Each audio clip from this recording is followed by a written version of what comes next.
Sigma in Stadium. Stadium has been an awesome addition to Overwatch, and I find myself playing it a ton every day. Now, this doesn't mean I don't love core Overwatch, but there just has been something about being able to make my hero stronger each round that I've really enjoyed. Today, we will talk about how to decide what power you want for Sigma and what each power is good and bad against. I will call these mini guides, as Stadium is constantly evolving, and some of the stuff that we are talking about could quickly change. But if you end up liking these, I would love to do more. Starting off, we have Zero Gravity. When you use an ability, gain the ability to fly for 2.5 seconds. This one is a pretty straightforward power. It's not my most used power, but it has really good use against heroes like Jungle Queen, Reinhardt, Orisa, and Zarya. While it's not like a huge counter to these heroes, it definitely does make it a bit more difficult for these heroes to get you. I find that if I'm going for an attack speed build, which is a bit less tanky, using this as a round 5 power can be super effective when those said heroes start to scale and get stronger. Hyperloop. Hyperspheres direct hits reduce the cooldown of accretion by 0.5 seconds. So for this power, it doesn't matter what hero you are going against, since if you choose this one, you are going to be building into a rock build. Getting it purely as a standalone power wouldn't work as well, as there are a few other powers that get a ton more value. But where this one comes into play is if you create a build around your Yup Rocks, if you plan on going for that type of build, this one would go very well to create those fastball-style rock builds you sometimes see. Trinisphere. Your primary fire launches a third hypersphere that deals 50% reduced damage. This is one of my favorite powers. It essentially fits into any build and is definitely one of the more favored round 1 powers if you don't know what to go. I generally take this in most builds outside of the tanky healing build because that requires the first 2 rounds to have a pretty distinct build path, but you can also take it for that build later on. This one is good against any tanks, any comps, because it essentially just adds more damage, and Sigma Strength is that high damage zone and style tank. Event Horizon. Damage absorbed by Kinetic Grasp also restores Experimental Barrier's health, and the excess is converted to overhealth. This power is really strong late game for that mentioned tanky build. That build revolves keeping your shields up and also having those shields heal. So what makes this power extremely strong in some builds is you basically trade your cooldown to absorb some damage, but also your shield goes back to full. And what makes this really interesting is you start to use your Kinetic Grasp a little bit different. Normally, you would save it for the right moments, but in this one, it can help get your shield more uptime, which leads to more tankiness. Now, of course, you want to aim for high burst damage eats here because of the overhealth gain, but there is a lot of wiggle room with this power. I would recommend this one a bit later. It fits perfectly as a round 5 power when the damage numbers really start to scale. Symphonic, I'm not going to try to pronounce the rest of this one.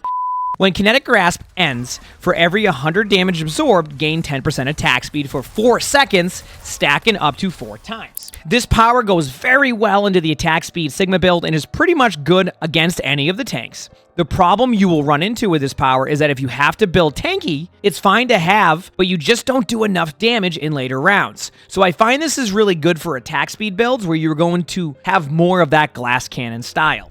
Orbital Barrier. Get a mini experimental barrier that orbits around you. It has 50% reduced HP.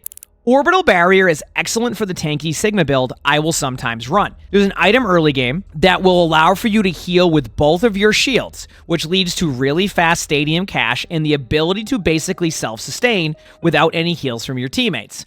A lot of people have said they don't find a way to make the shield work, and this is how. It's essentially used as a Zenyatta orb for the whole game, sometimes even better. Philharmonic Fortitude. Experimental Barrier has 25% increased max health. Barrier health regenerates constantly, but 50% slower while deployed. For any tank builds, this is a must pick, especially if you're going for the self-sustained Sigma. More HP on the shield, it regens slower when deployed, but there is so much damage on the shield that half the time you won't even have to manage a shield, and it will regen anyway. I find this to be a very strong round 3 power. While everyone is starting to scale up, you are buffing your shield to compete with the damage scaling. Mass Driver. Accretion projectiles that pass through Experimental Barrier gained 300% projectile speed and deal 20% increased damage. If you want to build a really cool Sigma rock build, this is the one. You can combine this with the attack speed builds or any other shield build to essentially make the rock a main part of your kit. The The reason as to why I don't use this power is because I've played Sigma for so long that the muscle memory of the projectile speed on the rock is something that would take time for me to get used to. So while I won't use this rock build too much, I've seen a lot of people have fun with this build. Singularity. Accretion splash damage is increased by 25%, and enemies are pulled towards its explosion. This power is really good with the rock builds that we just mentioned. It essentially gives you a mini grab on the rock. It's super fun, and if you're able to get cooldown reduction and combine that with Hyperloop, you have yourself a really fun build. I still don't think it's the strongest build because of how long the cooldown is, but if you were playing against comps that play a bit slower, this can be super fun. Next up, we have Maestro. It has 50% ultimate cost reduction. Gravitic Flux radius is reduced by 50%. If you're ever in the mood to miss some ultimates, this is the perfect power for you. I use this whenever I can't hit a regular Sigma ultimate, just so now when I miss, I can say I grabbed this power. Jokes aside, this is a pretty fun one. I call it the voice line power. Certainly won't hit a lot of the ultimates, but the voice line alone can disrupt how the other team plays, and truthfully, having a quick ultimate is pretty fun. This power can be sneaky against Rein, as Rein wants to play close to you a lot of the time, and this allows for you to be able to hit the ultimate more often. I've used it a few times in builds where the Rein plays extremely aggressive, and saw some good results. Apogee alignment? Well, yeah, we can go with whatever. When you use an ability, create 2 hyperspheres that orbit around you. They explode on contact, but deal 50% reduced damage.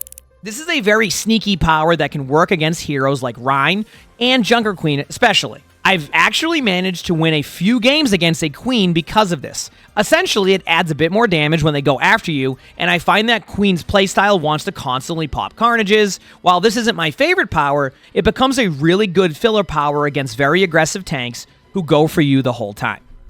Astrophysical. Quick melee causes enemy hits to levitate into the air for 1 second. If you play a lot of core Overwatch, you know this power very well. It's essentially the major perk on Sigma. The problem I have with this power is that it just feels like the 10-second cooldown is a bit too long. It's not a bad power, it's just I find more use out of the rest of the powers. Even Zero Gravity I find has more usage because at least you can constantly reposition and move around the map. If this fits your playstyle, don't be afraid to slot it into some builds. I'll list an example of 2 builds I enjoy on Sigma. I want to point out that I like my builds to have more flexibility going into the 5th round, so while some builds say go this, rounds 1, 3, 5, and 7, I enjoy more allowing for me to have more choice going into round 5. So first off, we'll start with the attack speed build. It can also have more of a weapon power variety to it if you want, whatever works for you. This build is very fun, but also very glass cannon. If you want to stand in front of the other tank the whole time, over time you will eventually just not be able to keep up with the damage on you, but early to mid-game, this is a very strong build that can sometimes make sure you aren't even getting to those rounds.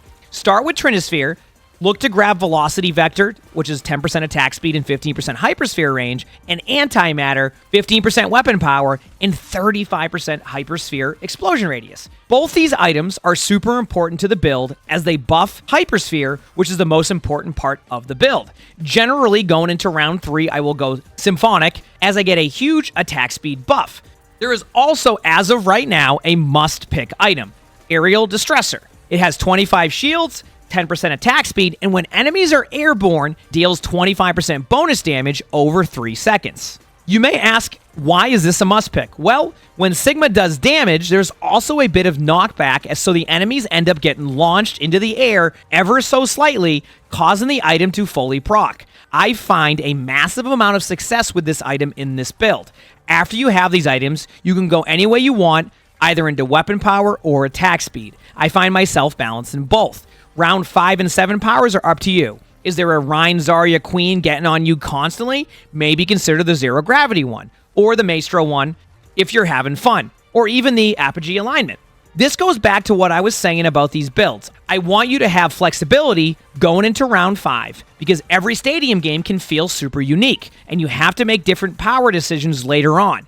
I would say that this is probably strong against Sigma, Zarya, and Queen, and then pretty good against the other heroes. Heroes like D.Va can eat some of your damage, which can kind of change how some of the abilities work. But overall, I find that you can go against most heroes here, but definitely strong against those. The other build I like to run is the Tanky/Healin' Sigma build. This is currently one of my favorite builds for Sigma. It's not going to get you 3 limbs back to back to back, but it certainly will make it hard for a team to get you, and as you scale and climb, it gets even better.